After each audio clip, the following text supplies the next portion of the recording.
废柴老公中了1亿，第一件事却是想追回惦记多年的白月光。为了独吞奖金，他要求离婚，我不肯。于是他拉着一家人排挤我，甚至给我注射了毒药，抛尸郊外。可我死后才知道，那张彩票是个乌龙，他压根没中奖。再睁眼，他正把离婚协议书递到我面前。我笑笑，还有这好事呢。大家好，开始今天的分享之前，希望你能给人间烟火点个订阅，我将会分享更多优质的内容。一听这话，前夫王善的眉头就皱了起来。你什么意思？胡科，我告诉你，我是认真的。我淡淡回应，我没说你不认真啊，少了个拖油瓶可不是好事。他自尊心强，气得一拳砸在桌子上。若不是公证人在场，这一拳恐怕会砸我脸上。去你妈的拖油瓶！老子没上班吗？俗话说得好，男人越没本事越好面。我冷笑，是，你也上班了，当个保安，1个月旷6次班，睡着11次，工资克扣赚回来400多，不够喝顿酒的。他被噎得说不出话，直到重生我才意识到，这么多年他在我身边就是个长得不咋地的小白脸，吃我的，画我的，色懒奸馋，样样都沾。但我怀疑他去印度留过学，画的饼会飞。他总在等着发财，说发了财要给我豪车别墅，完美人生。可3天前他中了彩票，1个亿，一生一世花不完。为了不让我分到1分钱，他选择了兑奖前离婚，给我的只有1巴掌。离婚，必须离婚，反了你了，够了。公证人发话，他不愿再看这场闹剧，既然都决定好了，那就签字。等等，我站起身来打断了他。公证人不解，胡小姐，你还有什么要补充的？啪一声巨响，我扇了王善1巴掌，他被打懵了。没事，现在两不相欠了，来聊聊财产怎么分配吧。王善装得很慷慨，什么我都不要，老子净身出户，你早点滚就行。我点点头，签了字。公证人傻眼，他本以为我们这对痴男怨女需要拉扯很久，上一世也确实如此。我天真的以为王善是心里有我才选择净身出户，我卑微的求他不要走，可实际上他只是盼着早点甩了我，好拿着奖金追求他高中时爱而不得的白月光叶依依。领过离婚证以后，王善正式成为了我的前夫。他兴奋地发了条朋友圈，归来仍是少年，年少时的梦，我来了。发完，旁若无人地坐在公用椅子上抠脚。柜员好心劝阻他，他反倒骂人家，老子爱干什么你管得着吗？他心里自己已经是亿万富翁了，和这帮老百姓不是一回事。我淡定地从他身边路过，看都不看他一眼。他心里窝火，胡科，甭怪我没提醒你，我以后可就不是你攀得起的人了。不过看在夫妻一场的份上，你以后要是落难了，求我一声，我也帮你。我强压嘴角，不必了，能先把你那一大家子人从我家请出去吗？他不屑道，你以为谁都乐意和你这黄脸婆挤一起？看他呲着那口被烟熏黄的大牙，我知道他已经开始幻想和白月光的美好生活了。很好奇，等他兑奖那天会是多大个笑话。王善能这么爽快净身出户，还有个原因，是他从我这也捞不着什么了。房子是我爸妈留的遗产，是婚前财产，车子是买的破二手。这些年他无所事事，倒是把全家都接到了城里，吃喝拉撒衣食住行都是我供着。时间长了，他们真把这当自己家了。一说离了婚，王善他妈立即跳脚，什么离婚？房呢？房可得给咱啊！动静太大，闹得全家都一齐出动了。在知道王善净身出户，这房子从此和他们再无瓜葛。以后所有人都变脸了。他妈气急败坏：你这下不出蛋的母鸡还有脸要房子？王善娶了你真是造孽哟！失去了利益关系以后，他终于扯下了和善的面具。你一个女人又没孩子，要房子有什么用？将来不还是留给别人家了？你对老王家没一点感情吗？王善不靠谱，我不想让孩子遭罪。我和他一直没个孩子，他心里一直是有怨气的。妈，咱不能搬出去啊，我的金宝怎么办？他妹挺着个大肚子，就连他自己也不清楚是哪个男人的。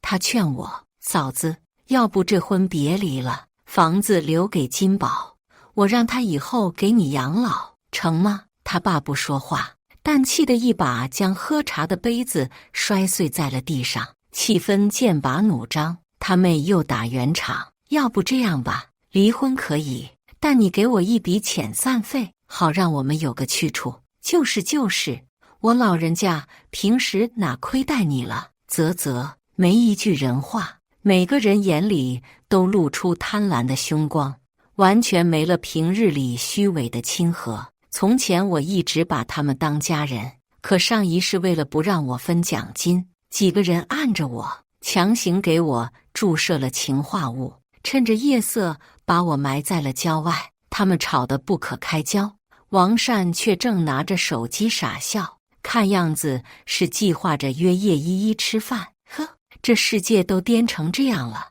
我也没必要太正常。行啊，都不想走，那就交点房租不就成了？王善，你不会给不起吧？闭嘴！你这泼妇，你好歹是嫁进门的，这么说话不怕烂心烂肠？率先发难的是王善他爸，平日里他话最少，总一副高高在上的死人样。可我知道，他从心底把王善的不幸归在我身上。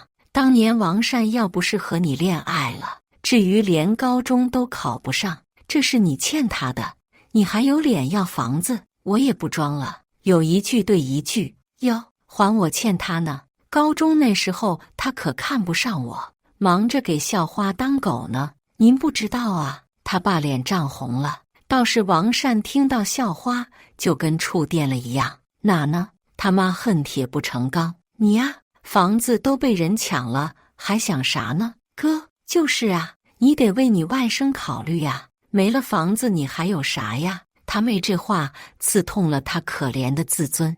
王善当场就急了：你说什么？我有什么？这些年吃穿用不都是我供着？我嗤笑一声：凭你那400块月薪！闭嘴！王善气急，却是一巴掌错抽到了他妹脸上，豆大的泪珠当场落了下来。你敢打我？没了嫂子你算什么东西？还离婚？你还净身出户？你心里没点数？我儿子可怎么办呢？这个从小被哄着的巨婴当场崩溃了。王善爸妈心疼女儿，也回过神来，骂起了王善：就是离就离，搞什么净身出户？你这孩子从小就蠢。我搬了张凳子坐下，这狗咬狗的戏码可不常见。王善被骂急眼了，也不管我还在场，都特么闭嘴行吗？老子中彩票了知道吗？1个亿，这辈子都花不完。一声怒吼如平地惊雷。竟啥？真的？王善掏出那张皱巴巴的彩票，像挥舞旌旗。他看向我：你真以为谁都乐意住你这破地方？爸妈，咱出去，就住豪华大酒店，东西也别收了，再买新的。一家子傻眼了，一回过神，嘴脸就摆出来了。他妈让王善快把彩票收起来，生怕我抢了。他妹更是气焰嚣张：呵，我家金宝以后就是富2代了，不稀罕你这破房子，你也别和他套近乎。懂？一家子风风火火地收拾了行李，临行前像躲蟑螂一样对我避之不及。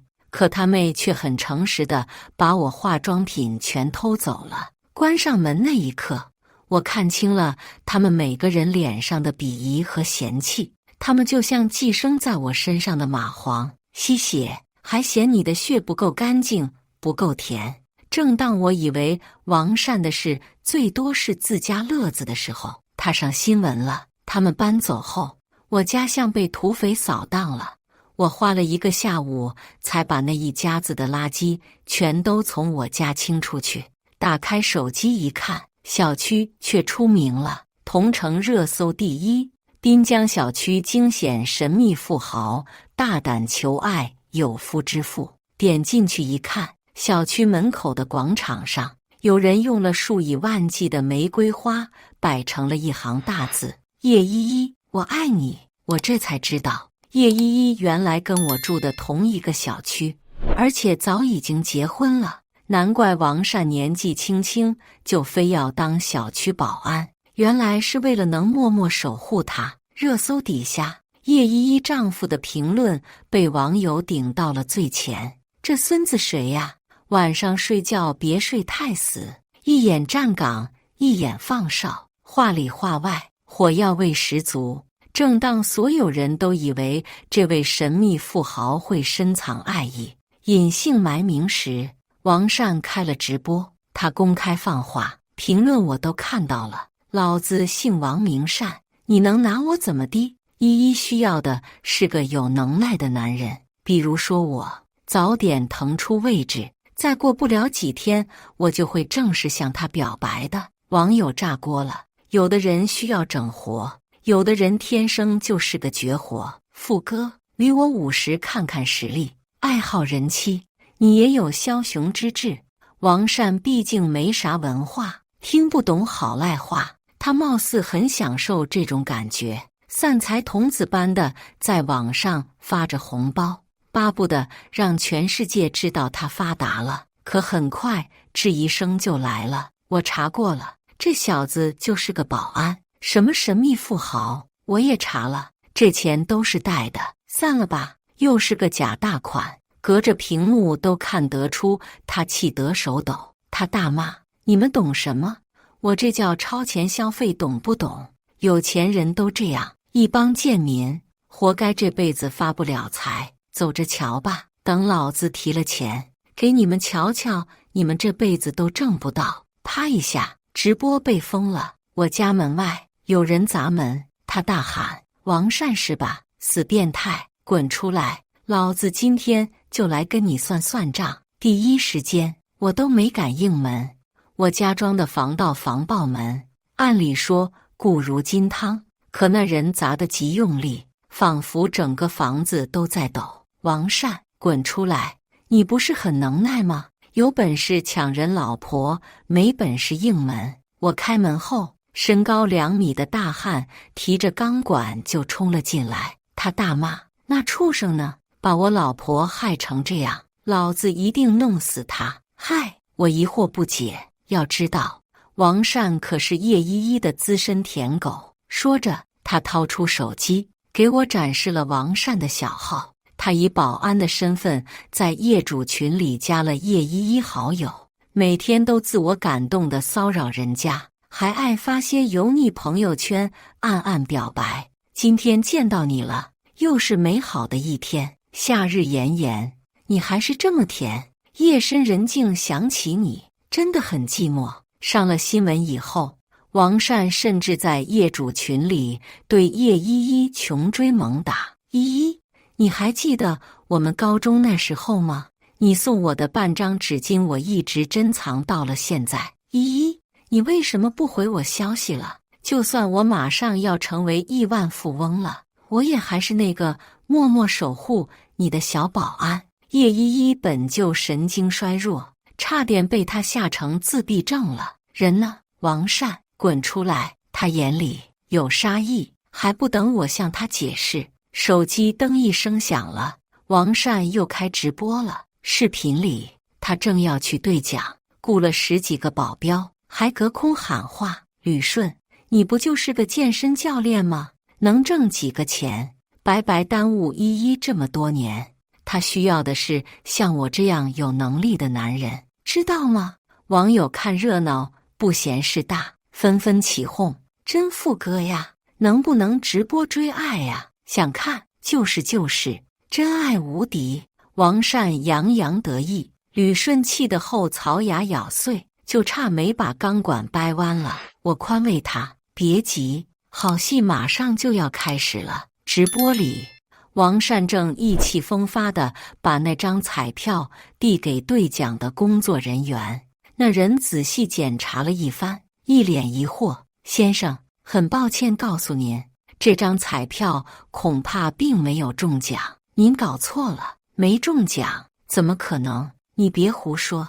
王善呲着的大牙一下收了回去，他气得直接翻进了柜台，抢回了彩票。怎么可能没中奖？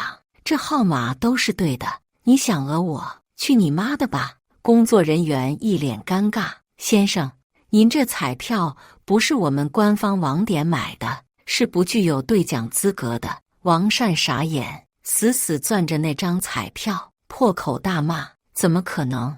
你就是不想给我钱是吧？坑我们这些老百姓有意思吗？把老子一个亿吐出来呀！他死拽着工作人员领子，与其说是兑奖，不如说是在勒索。周围人都懵了，弹幕倒是乐了：反转了，反转了！彩票都能买到假的呀！天才！我宣布可以出院了。安保反应过来以后，一把将王善按倒了，手机在争斗中掉到了地上，只能听见那边的动静。王善大骂：你们想干什么？老子可是亿万富翁，这彩票怎么可能不是真的？你们就是想讹诈，信不信我报警？他妈的，还敢打我！都愣着干什么？可就是没人帮他。老板，我们可都是收钱办事，这一天这么多人，至少5万块，你有钱吗？王善气急，又骂：你们这帮杂种，就知道钱，就知道欺负老实人，等着吧！等老子去兑了彩票，拿钱砸死你们！去你妈的！装阔还敢骂我们？弟兄们，给我打！桌子椅子被撞倒了，一帮人对着他拳脚相加。王善的惨叫声不绝于耳，还不等我听清，直播又被封了。吕顺和我面面相觑，噗呲笑了出来。这小子彩票是假的，哈哈哈哈！老天真是有眼。可没让他高兴多久，王善又在业主群里发消息了。估计你也都看到了吧？但这都不是真的，我再换个地方兑奖就好了，我一定会开着豪车来迎娶你的。吕顺气得把手机都砸了，嘴里嚷嚷着一定要痛打王善一顿。我看着他这人间太岁神一般的体格，甚是唬人。脑子里突然冒出个好主意来，要不你帮我个忙，咱俩合作，一定能让你把这仇给报了。王善彻底火了，1次热搜2次直播，全程都对他高度关注，各大媒体都找上了他，彩票公司更是亲身下场，派了一整个代表团来。尽管对方晓之以理，动之以情，明说是他买错了，可王善听不进一点。他控诉对方黑幕，都他妈黑幕，玩不起，普通人就是中不了奖是吧？出乎意料的，网友几乎一边倒地站在他这边。王善又飘了，仗着舆论的优势，在网上指天骂地，天天一副胜券在握，马上就要名利双收的样子。只是偏偏他妹给我打了个电话：喂，嫂子啊，我是周周啊，你在咱家吧？能不能再收留我们2天呢？我笑问他，不是在住豪华酒店吗？怎么又惦记起我家这小门小户了？他就差没哇一声哭出来。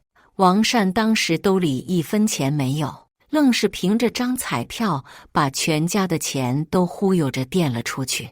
5星级酒店1晚上5000，4个人3间房，他爸妈养老金都烧干净了，他们被酒店赶了出来，无处可去。又想到了我，他妈接过话茬，都说一夜夫妻百日恩，你跟王善夫妻3年，怎么的跟我们家也有点恩情，让我们回去。成吗？好一个一夜夫妻百日恩！手机直播上的王善还夸夸其谈，有了钱要怎么追求叶依依？我心里冷笑，别了，我还是喜欢你们前些天桀骜不羁的样子。沉默。电话那头3个人像是死了。胡科，我告诉你，不孝敬老人是要遭天谴的。你真以为大家伙都是瞎眼的？我把你这事闹出去，要你一辈子嫁不出去。他爸抓着电话狂吼，他妈也在一边用最脏的话问候我全家，只有他妹冷冰冰地威胁我。胡科，亏我还叫你生嫂子，你记住了，甭以为我哥净身出户，那房子就算是你的了，我们就算是闹也能弄。嘟的一声，我直接挂了电话。这一家子还是老德行，没一句人话。我目不转睛地盯着电视直播，王善开始了他的表演。来来来，都睁大你们的狗眼看看，我是不是在你们那买的彩票？还没到就快了！王善大叫。半小时，3公里不到的路，愣是走了8条巷子。在经历了堪比西天取经的曲折后，王善指着一家极其破旧的彩票站，大喜过望。看到了吗？就是这。先说好，除了那1个亿，老子的精神损失费和名誉损失费都得补上，少说的要再加5000万。他眼里冒着贪婪的光，几个人都一头雾水。为什么呢？那家彩票站连招牌上的字都打错了。老板见到王善，第一句话就是：“哎，你又来给我送啊？不，买彩票了。”王善愣了愣，摄影师的镜头都抖了一下。他一般是不会笑的，除非我给你推荐个号码包中的。老弟，王善的脸僵住了，但还是颤颤巍巍把那张彩票递给了老板。我已经中了，我来兑奖。老板哦了一声，转身掏出100块钱，竖了个大拇指。你小子运气真好！所有人都笑了，快乐隔着屏幕都是震耳欲聋。王善的笑容消失了，转移到了我脸上。我不愿错失这个机会，当场给他打了个电话。大概是受了太大的打击，他接了，声音都在颤抖。喂，我强忍着笑，怎么不开心呀？是天生就不爱笑吗？他正打算开口骂街，我就挂了电话，顺便把他所有联系方式全部删除拉黑了。网上炸锅了，正所谓墙倒众人推，哈哈哈，装逼男好死，笑死我了！年度最佳喜剧。这男的之前好像还特意离了婚，渣男活该发不了财。姐姐好帅，我好爱。王善的事迹在网络上被扒了个精光，到处都是骂他渣男。陈世美的恶评，所有人都在声援我。我默默点赞了能看见的评论。相比起前世被悄无声息地埋在郊外的地里，这是我应得的。可还没让我高兴多久，物业就给我打了电话：“胡小姐，您家门口这些杂物太占楼道了，能来清理下吗？”杂物？那就劳烦你们一下都丢了吧。我不在家，我用脚趾头想都知道，估计是那一家子又回来了。物业支支吾吾的又说：“不行啊，胡小姐，你家门口还有几个人，都说是你家里人，又吵又闹的，谁来骂谁。”我们去了3次，都被赶回来了。我哦了一声，那就报警好了。我暂时不住那边，只能让他们闹喽。早在旅顺找上门那天，我就料到了会有今天，于是我拜托他让我搬进他们家住，而作为交换，我让他搬进了我们家。我告诉他，只要这样做，王善没过几天就会自己送上门了。我在家门口装了监控，刚好可以看到这一场闹剧。一家子比出门那会儿带的东西还多，一次性的毛巾牙刷就装了一兜子，不知道的还以为酒店被抢劫了。王善他妈不停地摁门铃，手脚并用，像是逃难的灾民一般敲门。可嘴上大骂：胡磕，滚出来！这也是我们家，至少得有一半是我们家的。你这贱妇，一肚子坏水！他爸在后边，手里提了桶红油漆，闪开，闪开！我让全小区都知道你这毒妇的事，我倒要看看你这还能不能过这日子。他妹则堵在楼梯口，冲着物业大喊：来人了，欺负孕妇了，要杀人了，想让我们家一尸两命啊！物业被吓得进也不是，退也不是，整个业主群都在骂这一家子，可他们全然不惧。门突然开了，王善他妈不管不顾，跳起来就要扇人巴掌。这一巴掌最终呼在了一块壮硕的胸肌上。吕顺如同一尊杀神堵着门框，冷笑：这是我家，你们想干什么？他妈一下就被吓得腿软，跪倒在地上，战战兢兢，什么话也不敢说。他爸手里那桶红油漆更是掉到了地上，溅了自己一身。只有他妹全然不怕，他挺着肚子，拿孩子当武器，对峙上了吕顺。你家怎么可能是你家？是我们家，你凭什么住在这里？吕顺摆摆手：有人租给我了呗，租出去了。三个人异口同声，都尖叫了起来：不可能！胡柯，你快出来！你是他找的情夫是吧？呸！我最看不起你这种人！我话未说完，吕顺一巴掌抽在了他脸上，他咬牙狞笑，身上那股子气势吓得三个人郝悬眉当场尿了。首先，我不是情夫，这房子就是我租的。其次，我有老婆，她身体不太好，已经休息了。你们要再搁这闹，我不保证会发生什么。他妹和他妈都被吓傻了。吕顺浑身散发着一股野兽的危险气息，只有他爸反应过来了，直接躺倒在地上。哎呦，哎呦，我老人家怎么经得起你这么打哟？还有没有良心？女儿，快报警！今天你这王八蛋不赔个10万8万的，别想走！吕顺眉头都皱了起来，他没想到老人竟然能这么无耻。叶依依正是需要人照顾的时候，他不能就这么离开。吕顺一时有些手足无措。王善他妹抓住机会大骂：怕了吗？怕了就乖乖把房子让给我们家，你自己再去活那个婊子！吕顺拳头死死握着，嘴里念着：好好好。既然我赶忙给他打了个电话过去，告诉他没事，他们想报警就报警，剩下的事我会处理。我到警局的时候，王善他爸已经跟警察吵起来了。什么意思？没有赔偿，你们警察就会欺负老年人是吗？父子俩一个德行。他坚称自己被吕顺打了，可身上验不出半点伤。吕顺坐着，强忍着怒气。王善他爸又骂：你看这小子穷凶极恶，壮得跟头牛一样，能是啥好东西？吕顺瞪了他一眼，又不说话了。只有王善他妹躲在最后边，添油加醋地指证着吕顺。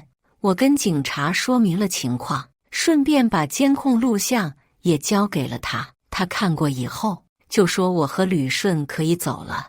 王善他爸气疯了：这什么世道？把这一对狗男女放了，把我们留在这，你疯了吧你？警号多少？老子投诉你！民警义正言辞：王建强先生，你现在涉嫌寻衅滋事、破坏公共秩序以及扰民罪，你还要再加上妨碍公务吗？他一下哑火了，嘴瘪得像只老鸭子。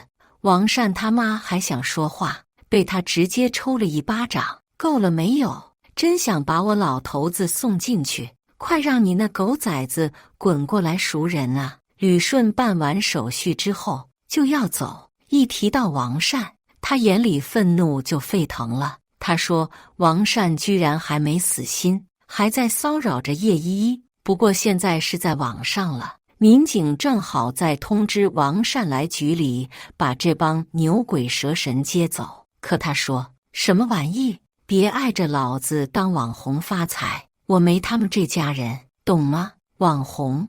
我拿起手机一看，他居然利用起了先前的流量，又开了直播，叫打不死的彩票哥。镜头里，王善夸夸其谈，刚刚是精神病院打来的，说有几个人非说是我家亲戚，你知道的，人红是非多，他爸妈的老脸终于红了。我噗呲一声没憋住，才发现大家都笑了，哄堂大笑。网上弹幕清一色都是骂他的，最多的就是小丑、舔狗，你们懂什么？老子这是集库里南碎片，等我开上了，叶依依不就是我的舔狗了？一番话气得吕顺一拳砸在了墙上，手指出血。他一脸贱笑，做着春秋大梦。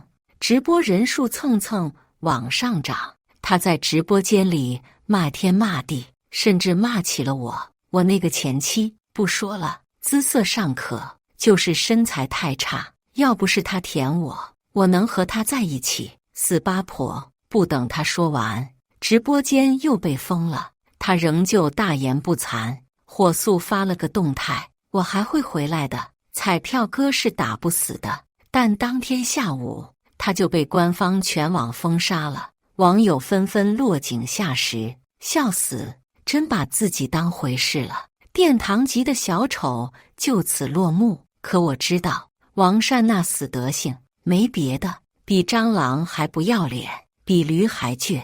他居然还敢骚扰叶依依。依依，虽然我一无所有了，但是至少我有为了你拼尽全力的勇气。你真的不愿意再看我一眼吗？那天我接了个匿名电话，胡科，阿布，老婆大人，一直以来都是我错了，你心里一定还是有我的，对吗？我知道，那是销声匿迹躲了好几天债的王善。我冷笑一声，刚打算开骂，他抢先哀求道：我太饿了，老婆，你愿意借我500块钱吗？就500块，我买身像样的行头，晚上请你吃饭。请这个字用的绝妙，真是一点脸也不要了。我嗤笑一声，怎么当上乞丐了？王善，我现在可不是你攀得上的人了。哎，你别这么说嘛，咱们当了那么久夫妻，怎么也有点……我挂了电话，听得出来，声音很低。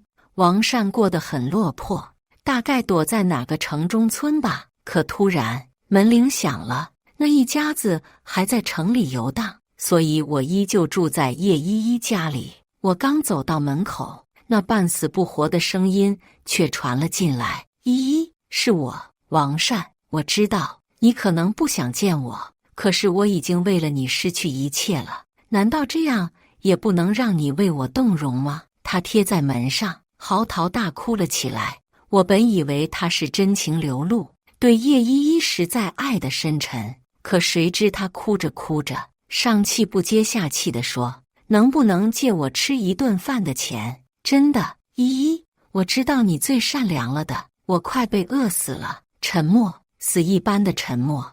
王善再一次刷新了他在我心里的下限。本着人道主义，我从门缝塞了张20块钱出去。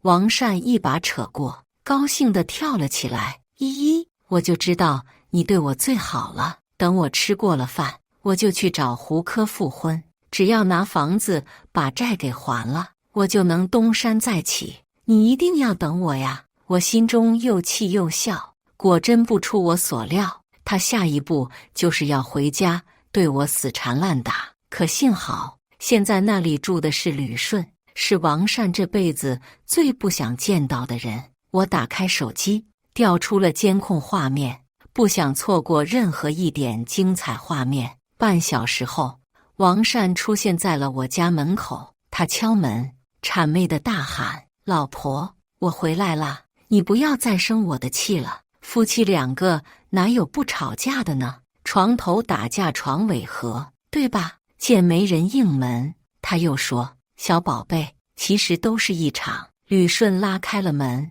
站到了王善面前，他将关节掰得咔咔作响。王善，是吧？误会啊！他话没说完，一把被吕顺扯住了头发，吕顺这些天积攒的怒气彻底爆发了，这小子还真敢上门啊！谁老婆？你老婆还是我老婆？他一巴掌一巴掌扇着王善的脸，只重不轻。王善的脸被打肿了，愣是说不出话来。你不是很能耐吗？豪车呢？停楼下了吗？吕顺一记侧踢，踢得王善干呕，又一记膝撞，撞得王善失禁了。他拼了命的哭嚎：救命啊！救命啊！杀人了！哥啊不，爹！亲爹，别打了，别打了，我真知错了，真知错了。吕顺仍不停手，我默默关掉监控，删除了视频。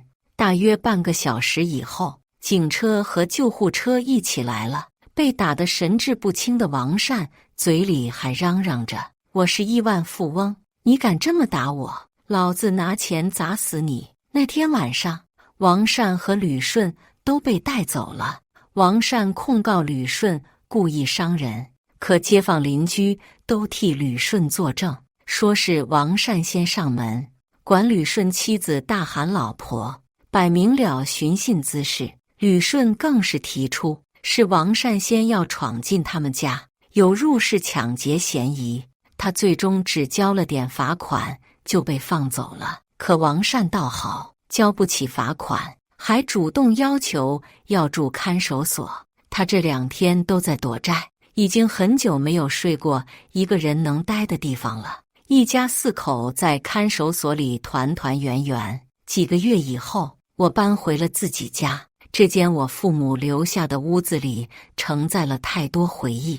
王善最后抛下家人跑了，据说他在那么几天里就欠了100多万，注定是要亡命天涯了。他爸妈带着他妹回了乡下老家，他爸妈给他妹说了门不错的亲事，可那人不接受女方有孩子。这下好了，老2口加起来120多岁，居然平白无故生了个名叫金宝的女娃娃。离开了王善以后，我的事业蒸蒸日上，已经当上管理层了。我时常会想，一场不深思熟虑的婚姻到底给我带了什么呢？大概也就是一地鸡毛的乐子吧。全剧完，接下来是我们本期第2个故事。嫂子让我嫁给她刚刚坐完牢的弟弟，被我严词拒绝。之后，她发布了一条视频，配文：27岁的小姑子不嫁人，害我们一家4口挤在一个房间里，看着越来越作妖的嫂子，我决定先下手为强，把她赶出去。嫂子苏月来我家商议结婚时，就说要和我们住在一起，帮哥哥照顾我们一家老小。她上下打量我，紧紧握着我的手。妹妹多大了？23。我对这个温柔的嫂子印象不错，甜甜笑道。她也笑了，笑得合不拢嘴，说道：我弟弟也23，还没结婚呢，能不能给嫂子一个面子，跟我弟弟见个面？我弟弟吃国家饭的。他看我们不说话，骄傲地介绍着他的弟弟。我爸附和了一句：公务员呢？嫂子只笑不回答，爸妈就当是他默认了。劝刚大学毕业的我可以见个面，说亲上加亲挺好的。我看我哥在一旁脸色不好，以为他生气我不给我嫂子面子，只好答应见一面。见了面我才知道我这嫂子有多恶心。嫂子弟弟叫苏阳，身材矮胖，戴个眼镜，一身的烟味。自我介绍后，他只一个劲地夸我漂亮，我有点尴尬了，随口回道：嫂子说你是公务员，你刚毕业就考上了，好厉害呀。他愣了一下，摇头道：我都没上学，怎么可能是公务员？不过都是吃过国家饭的，差不多。寒暄了几句，我明说我没有结婚的打算，就当亲戚认识一下。他突然抓住我的手，皱眉道：什么亲戚？我姐说你是我媳妇，你胡说什么呢？我甩开他的手，心里一阵恶心。没想到嫂子这么温柔，弟弟竟然是这种人。他扑过来，恶狠狠道：你们家想娶我姐，就得答应换婚，要不然我爸妈不会同意我姐嫁过去的。换婚，这都什么年代了？这人力气很大，眼神凶狠，我一时不知道怎么办了。巧的是，我在监狱工作的朋友也在这个餐厅，帮我拉开了苏阳。出来了还不老实，还想再进去吗？朋友训斥完，我惊了，这就是嫂子说的吃国家饭。我还没把今天的事告诉爸妈，苏月已经带着苏阳在家里哭诉了。浅浅今天找朋友把我弟弟打了，医生说落下病根了，这可怎么办？听到这话，我顿时火大，反驳道：我朋友只是帮我拉开他时，轻轻推了一下，他落下病根跟我还有我朋友没关系，他估计是脑子落下病根了。哎呦，我难受啊，下半辈子我可怎么办啊？苏阳叫嚷道，一副要赖在我家不走的架势，这是想讹我？做梦呢！我打了电话给朋友，我哥未婚妻弟弟，下午你见到的那个，他说你打伤了他。说完，我开了免提，你骚扰人家在先，我有执法记录的，诋毁警察是要负责任的。你是坐牢的时间不够久吗？朋友三言两语就怕嫂子和苏阳吓到了。苏阳此刻也出现了医学奇迹，重复说自己身体痊愈了。爸妈这边不冷静了，质问道：小浅那个警察朋友说你弟弟坐牢，这是怎么回事？苏月说得吃国家饭，不是什么公务员，是打架斗殴错杀人，被判了7年。我冷哼道。爸妈脸色霎时难看，看向闷不吭声的哥哥，哥哥看向我，满脸愧疚。小浅，哥本想着只是见一面没什么，竟然让你受了委屈，哥对不起你。不过我从没答应过你嫂子，让你嫁给苏阳，你相信我。至于我和你嫂子，他话没说完，苏月抢话道：我怀孕了。这一言，全家震惊。我哥软了下来，小声解释道：小月心情不好，拉着我跟他喝酒，然后就……看来真是我哥的。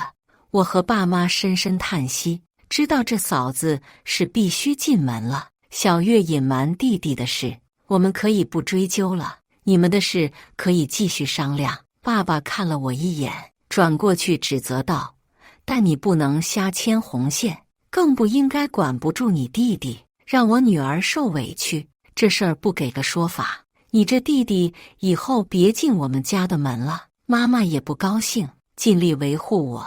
苏月饶是不在意，轻笑道：给什么说法？反正以后也是一家人。我们家有个规矩，我弟弟娶了老婆，我才能嫁出去。他不知哪来的自信，以命令的口吻道：我看上你哥也是因为你们家有个妹妹，两家可以换婚，我嫁给沈旭，沈浅嫁给我弟，你们不答应也别想要孙子了。活了20多年，这是我第一次见到这么愚昧的女人。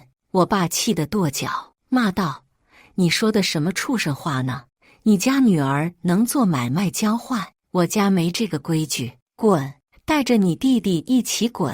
我妈也失去理智了，哥哥把我护着在身后，声明道：我妹妹想嫁给谁是她的自由，你走吧。苏月也被这阵仗吓到了，拉着弟弟赶紧往门口走去。他不知道想到什么，折返到我面前：嫁出去的女儿泼出去的水，你爸妈很快就能反应过来，儿子和孙子才是最重要的。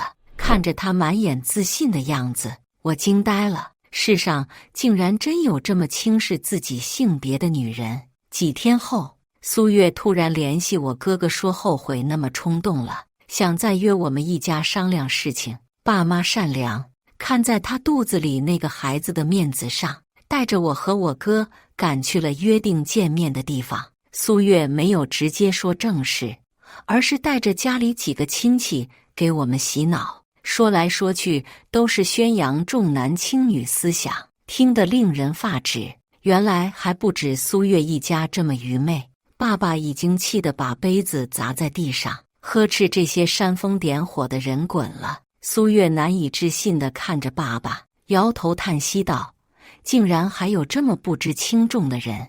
看你爸妈对女儿多重视啊，压根不把你这个儿子放在眼里，估计早就嫌弃你了。要不然哪有家里不重视儿子的？”他见说服不了爸妈，干脆挑拨我哥和家里的关系。要不然怎么让你辍学，只供你妹上大学？你妹妹当初上了大学，现在就应该为了你的幸福做出退步。说到底，没把你这个哥放在眼里。他眼睛猩红，像得了失心疯一样可怕。再说，嫁给我弟弟怎么了？他是杀过人，但他愿意为了你妹妹不杀人了呀。这样深情的男孩哪儿找啊？我哥也被他吓到了，语无伦次道：“这婚我不结了，不结了。我们多次忍让你当初欺骗我们和欺负月月，对你肚子里的孩子已经仁至义尽了。从今天起，我们就当从没有认识过你这个人。”我爸看了苏月肚子许久，别过脸，冷声道：“他先往门外走去，朝着我们招了招手，大声道：我们回家。疯了，疯了！这一家人都疯了，不知轻重，竟然维护一个赔钱货。”听着苏月的话，我下意识回头看了一眼，只见他当初眼里的盲目自信已经被我们消磨得差不多了，这次总该清醒了吧。1年后，我哥带着苏月上门，还抱着刚出生的孩子，是个大胖小子，人憔悴了很多。我想明白了，婚姻自由，不应该逼着妹妹。他态度诚恳，家里人都稍微放松了警惕。听他继续道：“不过之前说的房子和彩礼不要，我爸妈那边不同意了。不过他们看我带着个孩子，要的也不多。”听他语气这么卑微，爸妈心软了，答应他和我哥的婚事。你这边有什么要求，先提出来，我们尽力办到。爸爸表态。苏月笑着提到：“彩礼按照我们那边的规矩，原本是15万。我爸妈的意思是10万就行，房子可以住你们家，但有个条件。”看他欲言又止的样子，我觉得瘆得慌，总觉得这条件和我有关。果然，在爸妈的催问下，他直言道：“就是我们结婚后，小浅要搬出去，以后就不要回来了，这房子也和他没关系了。小浅刚毕业，不住家住哪里呀？”妈妈握着我的手，没有妥协的意思。苏月笑道：“嫁出去的女儿泼出去的水，他哥娶媳妇了就要搬出去了，他自己也能出去租房子啊。我们家已经让步了，小浅你不能这么不懂事，非要你侄子流落在外吧？”他看向我，说的话让我恶心，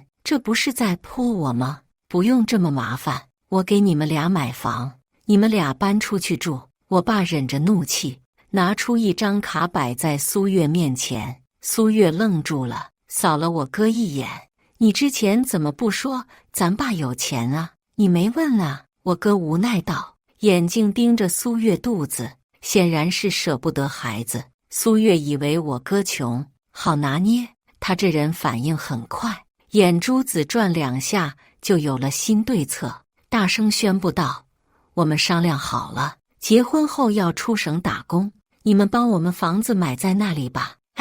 孩子出了远门再回来。”话说了一半，故意留给我爸妈去想象。你们放心，我肯定会回来的。我哥推了推苏月，赶紧表态，只是我爸妈依旧提不精神。我哥话虽这么说，但有了孩子，有了牵绊，嫂子不肯带孩子回来，他也难回来了。我理解爸妈此刻心情为什么这么沉重，心里也不是滋味。苏月身板直了，精气神也霎时恢复，嘴角挂着得逞的笑。要是浅浅愿意嫁给我弟弟，我弟弟不嫉恨他之前针对他，愿意跟他一起来我家，我也不会赶浅浅走了。这话听得我身体一颤，兜了这么大的圈子，还是要我换婚嫁给他弟弟。这种人太执着，太可怕了。再这么下去，会不会有一天真把爸妈磨同意了？我攥着的手渗满了汗。爸爸猛拍了一下桌子，指着那张卡道：“你要房子和彩礼，我们可以给，你们要搬走也随意，打小遣的主意永远不可能。在我们家男女都一样，给你们买房了，这个房子就属于小遣，以后你们回来要经过我们小遣的同意。”妈妈把我的手攥得更紧了。苏月愣了一会儿，瞪大眼睛，不满道：“他一个赔钱货，还给他房子？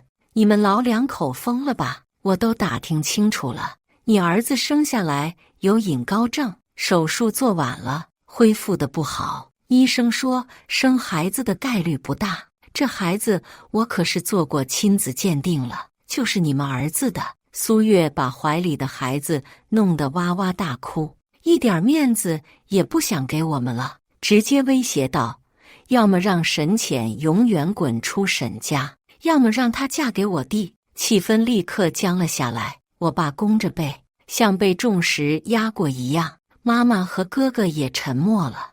我再也看不了苏月的嘴脸，冲进了房间。苏月为了给我爸妈时间考虑，在家里先住了下来，趁着爸妈不在时，敲了我的房门。我没开，他就站在外面给我洗脑：“我弟弟对我可好了，以后对你也好。你耗2年也不值钱了。你哥没上学，你上了，你享受好的了，现在就该多为你哥着想。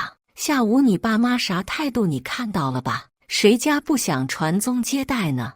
这些话我听得差点吐了。碍于家人，忍着没出去捶他。他在门口站了一会儿，见我没吭声，听他给弟弟打电话。照沈浅那脾气，要是不同意，早反驳我了。闷着不说话，迟早要答应。虽然极力压低声音，但情绪兴奋时还是没克制住，被我全听到了，更想吐了。我收拾好东西，拎着行李箱，连夜去了高铁站。要我嫁给那个素质差的杀人犯，我宁愿再也不回来，等以后挣到钱，再把爸妈接过来住。票订的临时，所以没有好时间。等到早上，我才准备上车。浅浅，你去哪里呀？我妈不知道什么时候冲了过来，拽着我的行李不松手。我爸身后跟着苏月和他弟弟，气势汹汹赶了过来。苏月脸上看到我的那一刻，嘴角抑制不住上扬，让我毛骨悚然。不会是来逼我回去结婚的吧？妈，只要我走了这家才安生，以后我会回来看你们的。我一边解释，一边试图拽回行李。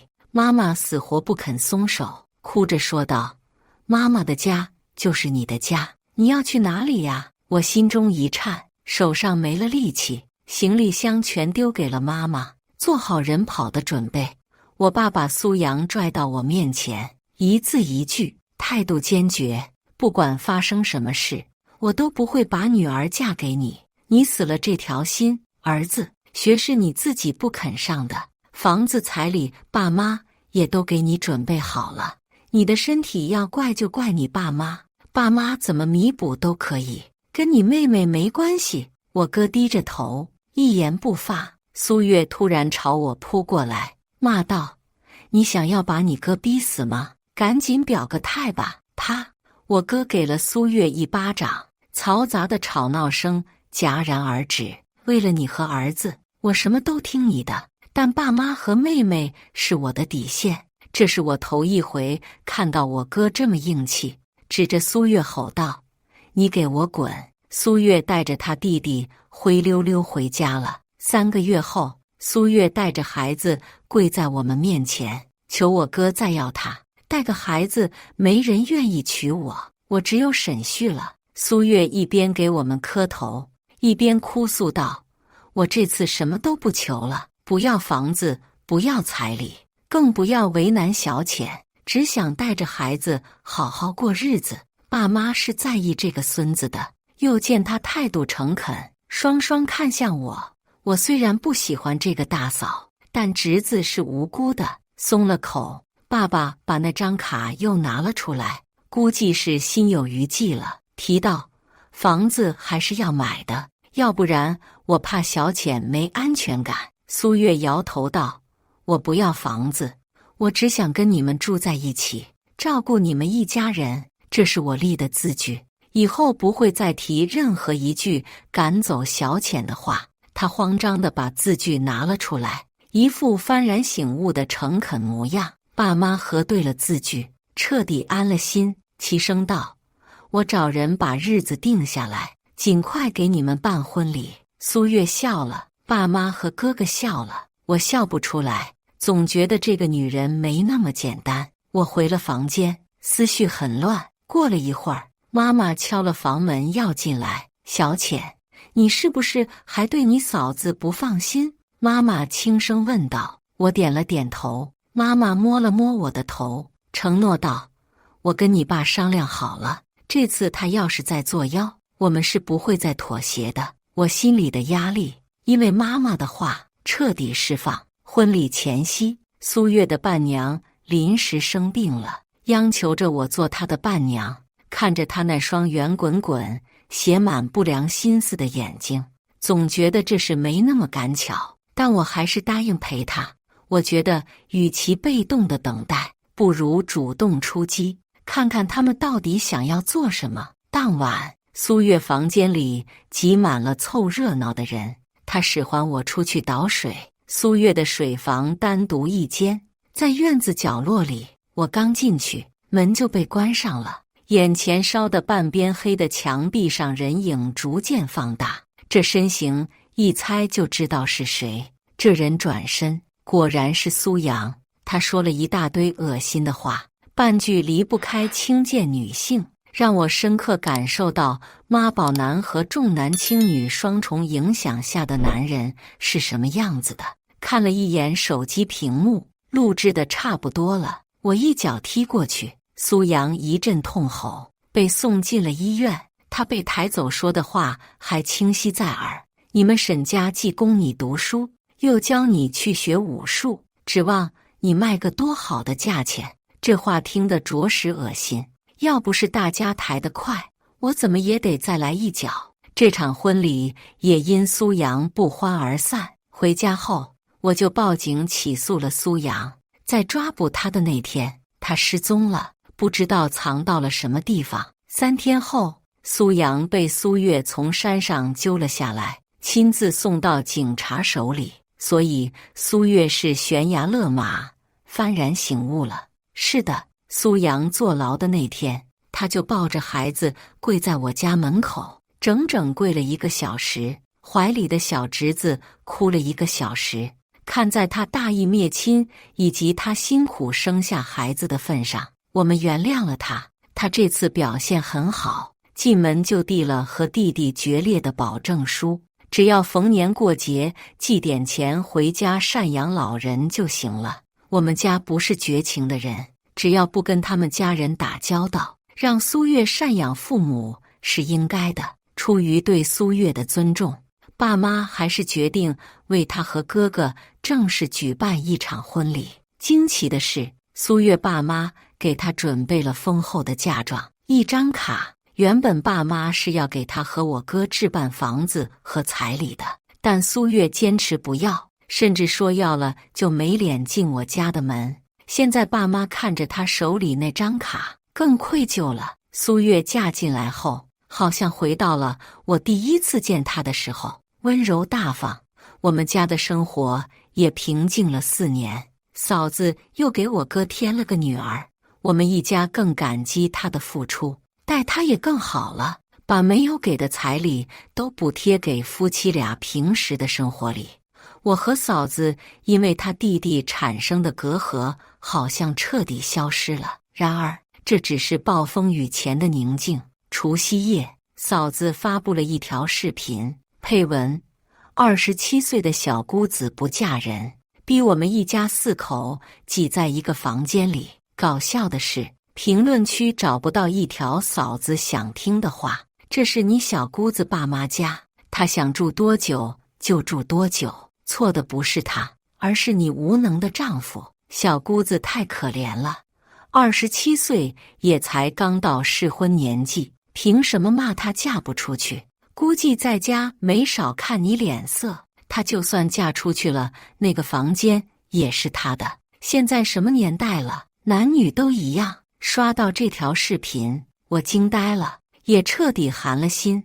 当初爸妈答应了给她买房，她不答应，也把这笔钱贴补他们4口之家的生活了，怎么又来找我的茬了？更可笑的是，看到他们一家4口挤在一个房间里，我于心不忍，已经找好房子准备搬出去了。现在我准备留在家里和这个人死磕到底，不能把爸妈和哥哥丢给这么个两面三刀的人。第2天，嫂子出来吃早饭，平静地在我旁边坐下，如往常一样温柔的面孔，看得我一阵恶心。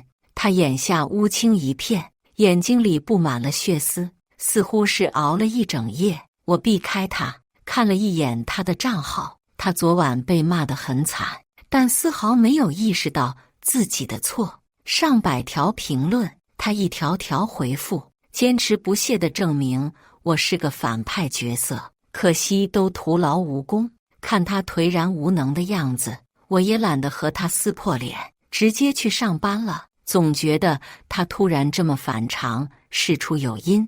问了朋友才知道，是她那不成器的弟弟出狱了，她亲自陪着他爸妈去接的，所以当初的保证书是假的，这4年的温顺也是假的。明明知道我们不待见他弟弟，他又离不开他弟弟，一分不要嫁过来干什么？我不禁毛骨悚然。工作时，手机异于平常，震个不停。打开看了看，不少人给我发微信，其中还有几个不怎么联系的人。好奇点开，头皮发麻。他们分享的是我嫂子发布的新视频，谴责爸妈没给她准备房子和彩礼，还纵容我花光了她的嫁妆。视频里更是有我房间格局和物品的全部特写，就这么毫无隐私的被曝光全网，被人指指点点。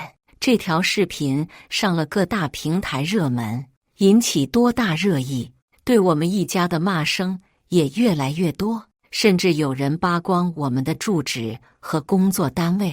我和爸妈的个人账号评论更是不堪入目，媳妇彩礼和房子都不要，还要拿嫁妆贴补小姑子。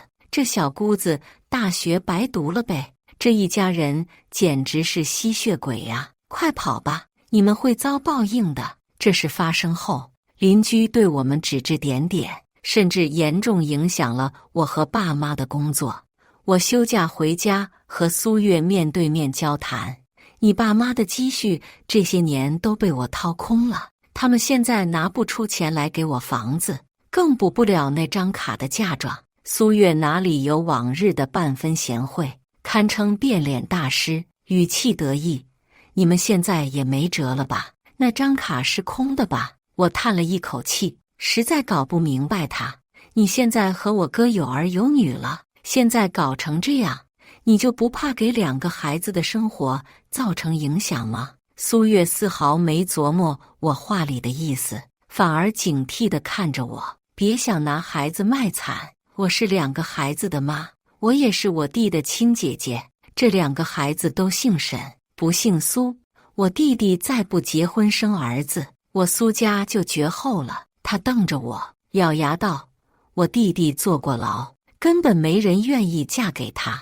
你要是当初就肯嫁我弟，也不至于闹到现在这个地步。所以他闹这一出，还是没放弃让我嫁给他弟。我被他整懵了，问道：你这么在意弟弟，当初干嘛亲自送他去坐牢？他已经坐过牢了，出来找不到工作，也娶不到老婆，还不如继续进去吃国家饭，等我在你们家站稳脚跟，再想办法让你嫁给我弟，这样我也可以养着他了。苏月看着我，一副我占了便宜的样子。你要是肯嫁，也可以沾了我弟弟的光，连着你一起养。疯了，疯了，你死了心吧！我不会嫁的，要不是2个侄子在外面玩，我恨不得把这个人撵出去。苏月气定神闲地看着我，冷静的可怕。那张卡只要我不说是空的，你们就得拿钱去填补。你爸妈拿不出来，你一个丫头片子也拿不出来。他上下打量我，满眼都是瞧不起。我被他的无知气笑了。嫂子，你不知道我是资深律师，和别人合开一家律所吗？我深吸一口气，好心提醒他，收手吧。网络上的事不是你能控制的，小心引火上身，你后悔都来不及。当初生孩子的时候，我们曾问过你要不要留一个孩子姓苏，从没想过让你们苏家断后。苏月不领情，冷脸骂道：律师怎么了？还不是个女人，还是个就知道惹事的蠢女人。你就是个白眼狼。我不要彩礼和房子，跟你挤在这么个破房子里，还想着你捂热你的心，让你嫁给我弟弟。要不是我听到你背着我答应你妈去相亲，我还不知道你要背叛我弟弟，也不至于把事情做得那么绝。我弟弟生的孩子那才叫延续香火，你也一样，早点认清自己的位置，嫁给我弟弟，别让二老和我孩子因为你受罪。他张牙舞爪命令我的样子让我极为恶心，这样的人真是又可恨又可悲，纵容只会让他越陷越深，坑害更多人。嫂子，你会后悔的。我起身离开，只听身后传来歇斯底里的声音：我不会后悔，我不会后悔。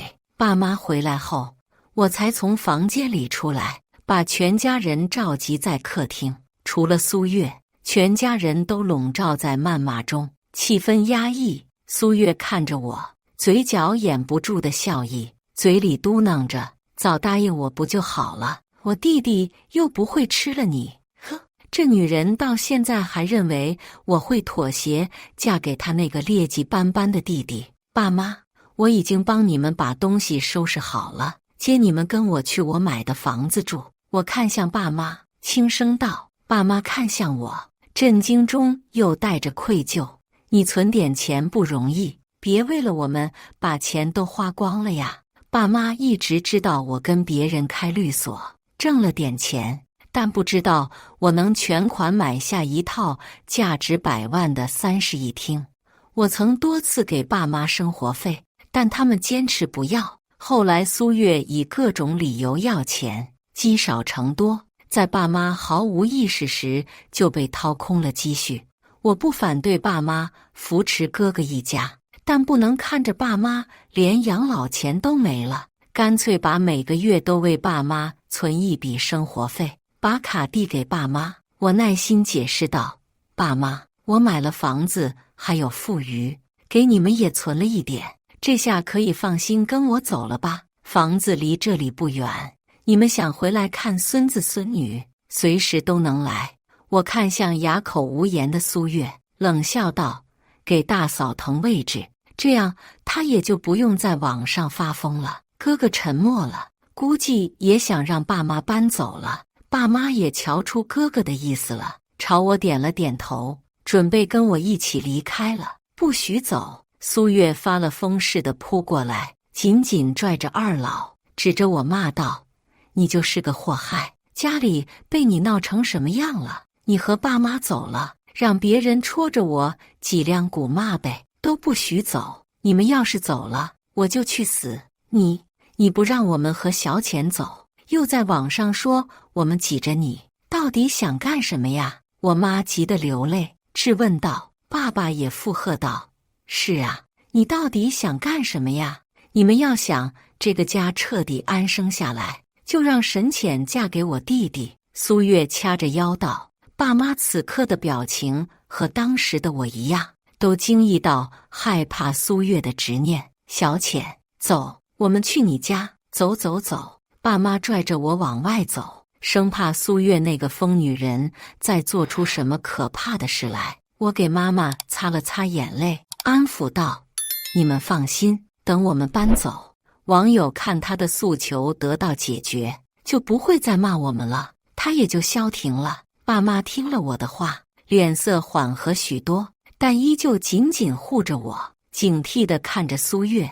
你们要是走，我现在就死给你们看。苏月找了个绳子勒在脖子上，把大家都吓坏了。只要我在这多待一会儿，苏月就会更疯，但不会死。我按住爸妈过去拦住的手，劝道：他弟弟还没结婚呢，他不敢死。我拉着爸妈离开了。哥哥打来电话说苏月不发疯了。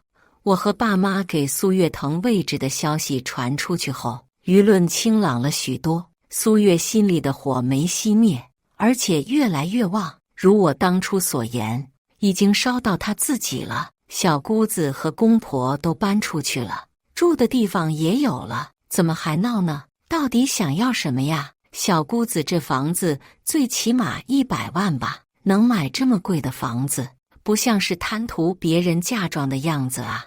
网友扒到这个苏月的娘家了，爸妈没什么钱，还有一个坐过2次牢的弟弟，第2次坐牢是因为威胁小姑子未遂，这是伏地魔呀！这么对人家，人家不计前嫌，竟然还能反咬一口，这女人疯了吧？苏月被骂了，连着几天没有登录账号，这是被下一刻爆起来的热点遮盖过去了，所有人的生活都恢复了正常，爸妈也彻底安了心，还是坚持过去帮忙带孙子和孙女。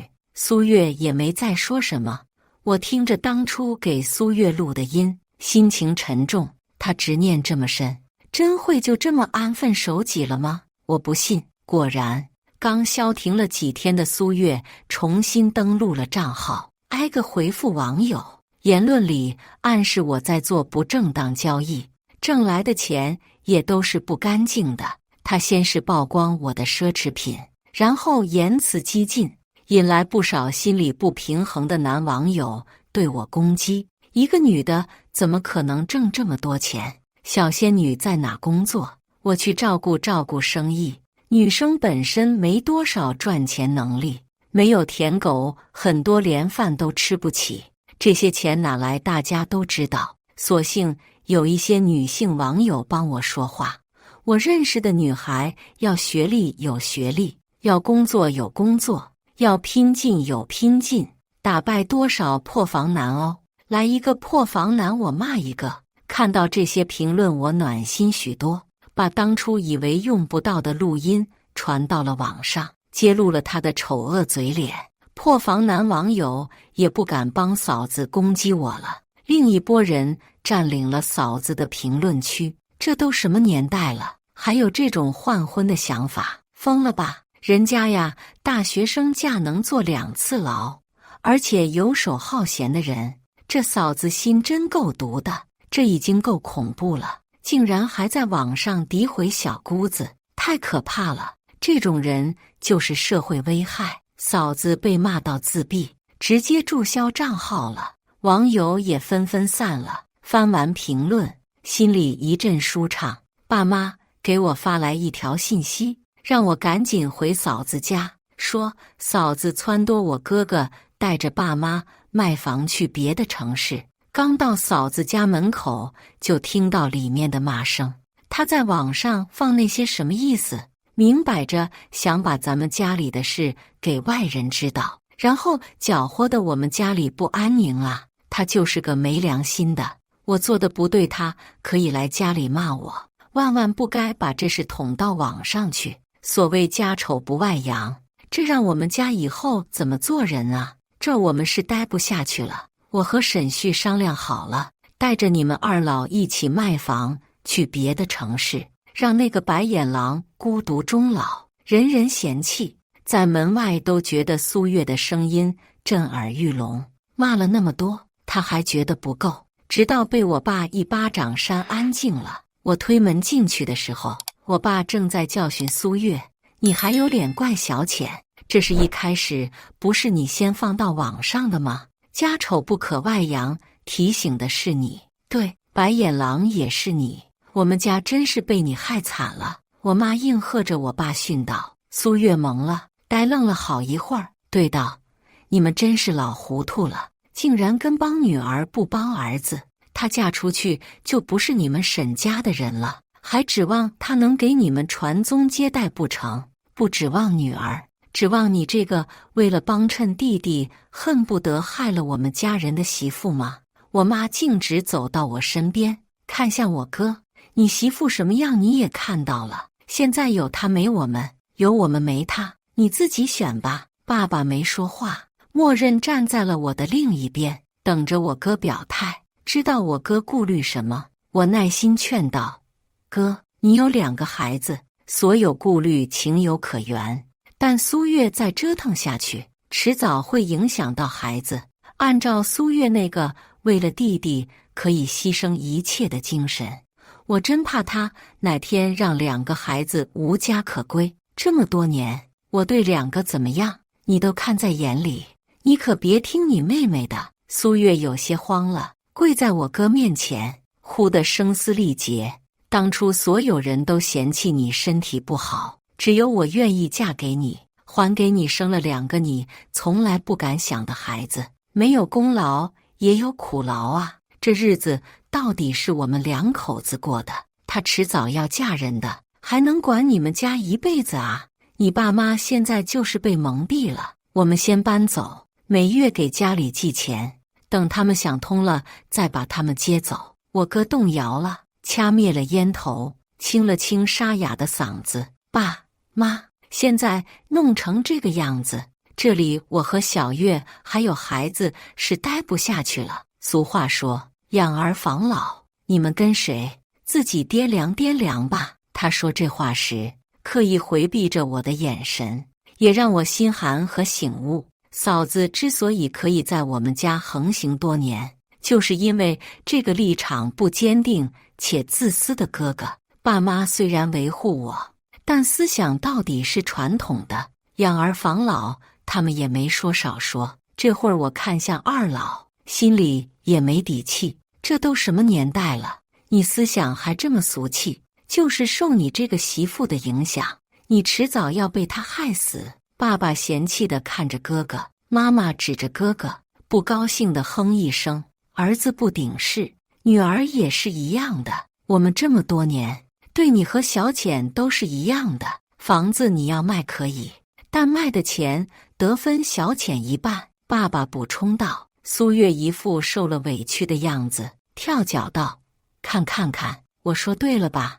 你爸妈就是偏袒神浅，你在家里就是个空气，那就明天一起去卖，卖完了分给小浅一半。我哥沉默许久，小声道：我和爸妈互看一眼，饶是默契的无奈点头。我哥在苏月和我们之间选择了苏月，我们失望而归，等着第2天做最后的了断。但那一晚都没怎么睡好。天亮，到了约定时间，我们赶回去，已经人去楼空了。苏月早1个星期就偷了房产证，张罗卖房子了。昨晚带着我哥和2个孩子偷偷搬走了，随他们去吧。好在苏月对2个孩子不错，那一半的钱就当是我给2个孩子的，希望他们以后可以好好生活。我扶着爸妈在旁坐下，安抚道。爸妈一下子苍老了很多，白头发多了些许，被我哥打击到了。小浅，你受委屈了。爸妈缓过来后，拉着我的手说道。听着他们的话，我很感动。从始至终，我的爸妈都没有站在我这边。我靠在爸妈双膝上，轻声说道：爸妈，你们别难过，还有我呢。我们3个人拥抱在一起，互相理解，互相关心，这才是一个家该有的样子啊。我们回家以后再没有提过我哥，但这件事都像一根刺在我们心里，时不时都会被扎得难受。为了让自己和爸妈安心，我打探过哥哥搬走的地方，不算远，还做了早餐店，生意不错。大侄子上了幼儿园，小侄女请了月嫂带着。看来苏月这些年没有挥霍爸妈的积蓄，悄悄去幼儿园看了大侄子，说了个善意的谎言来圆我们分开的事，然后留了个号码，让家里有困难的时候打给我。回去以后，我把这件事告诉了爸妈，他们也安心了许多。然而，还有一件事一直萦绕在我们脑海里，那就是苏月的弟弟苏阳就像一颗定时炸弹，起初极为安静，一旦超过就会爆发，害人害己。然而，这个时限没超过1个月就爆发了。那天下班，我接到一个陌生电话，里面传来大侄子的哭声：“姑姑，爸爸摔倒了，舅舅要把我和妹妹卖了，你别哭，告诉姑姑你们在哪里。”我努力让自己冷静下来，问道。孩子哭着问道：“在家。”话还没说完，电话就被掐断了。在此之前，传来男人的辱骂声声，可以听出来是苏阳的。这个禽兽还真是什么事都能干得出来。我报了警，很快赶到了哥哥家。令我惊讶又高兴的是，苏阳和其同伙还没走，2个孩子还在家里。苏阳被当场制服，在地上撒泼打滚，最后被抓上了警车。哥哥被打得鼻青眼肿，躺在地上一动不动，被送进了医院。等2个孩子情绪安稳下来后，我拉着大侄子的手问道：“你之前大段话没被你舅舅发现，怎么做到的呀？”姑姑给我买的儿童电话手表，我一直没敢告诉爸爸和妈妈，也不敢用。舅舅摔坏了爸爸的手机，我捡走了电话卡，插在电话手表里，给姑姑打了电话，就赶紧关机扔床底下了。大侄子奶声奶气道：“我惊了，这大侄子也太聪明了吧！之前电话断了，我还以为是被苏阳发现了。”我摸了摸大侄子的头，轻声道：“你做得很好，你妈妈呢？”我想起来苏月，问道。大侄子赶止住的眼泪又不停往外流，边抽泣边回道：“爸爸说妈妈把家里的钱都拿跑了，从那以后再也没回来过。”呜，2岁小侄女也在旁边哭了起来。我赶紧过去抱着安抚，但心里毛毛的。苏月虽然极为重视弟弟和家人，但对2个孩子一直都任劳任怨的付出，不是个不负责任的母亲，怎么会丢下2个孩子，然后让舅舅出面拐卖呢？我越想越不对，找了熟人去苏月家附近问了一下，不问不知道，一问吓一跳。苏月回过1次家后就失踪了，2个孩子想去看爸爸，我暂且放下这事，去医院看了哥哥，还在昏迷。可想苏阳和其同伙下手有多重。带着孩子回家后，和爸妈说了情况，然后去警察局配合做笔录，顺便提了一下苏月的事。3天后，警察联系了我，苏阳坐过牢，当地没有愿意嫁给他的女孩，因为买卖妇女的案子越来越受重视，人贩子买卖时极为谨慎，需要花很长时间熟悉，避免遇到的是警方的线人。苏阳等不及了，干脆把主意打到了苏月身上，把她卖给人贩子获取信任，再让人贩子从山里换一个媳妇回来。苏月被卖不久就疯了，意外落井过世了。听到这个消息，我心情沉重，想过苏月知道自己孩子被弟弟害成这样，然后幡然醒悟，痛哭流涕，却从没有想过他连忏悔的机会都没有。苏阳的弟弟被判了无期徒刑，给父母留下不少债务，直到老2口疯了，债务才不了了之。住在苏月附近的朋友告诉我，这老2口时而清醒，时而疯癫，清醒的时候就拉着路过的女孩喊：“生闺女也好啊，闺女呀！”可惜苏月听不到了。这件事也引起了广大网友的关注，也警醒了一批受重男轻女思想毒害的女性。原来爸妈偏袒弟弟是不对，我们应该享受和弟弟一样的待遇。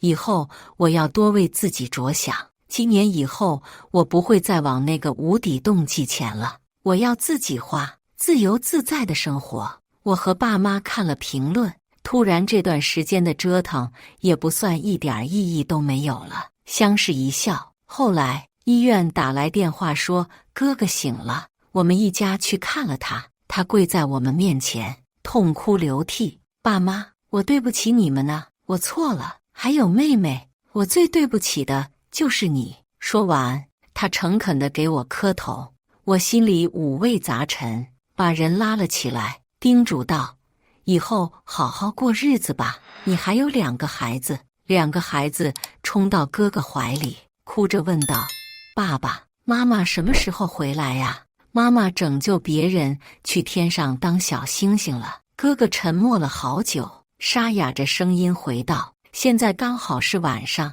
透过窗户看着天上闪烁的星星。苏月的死引起多方注意，打击了当地买卖妇女的犯罪团伙，解救了很多被卖女性，如此也算是拯救了别人了。希望苏月的例子能给同样深受重男轻女家庭迫害的女孩警醒，多为自己着想，尽早脱离苦海，以免越陷越深。以上就是今天分享的故事，大家有什么想说的、想吐槽的，欢迎在下方评论交流，也更希望能给人间烟火点个订阅，我将会分享更多优质的故事内容。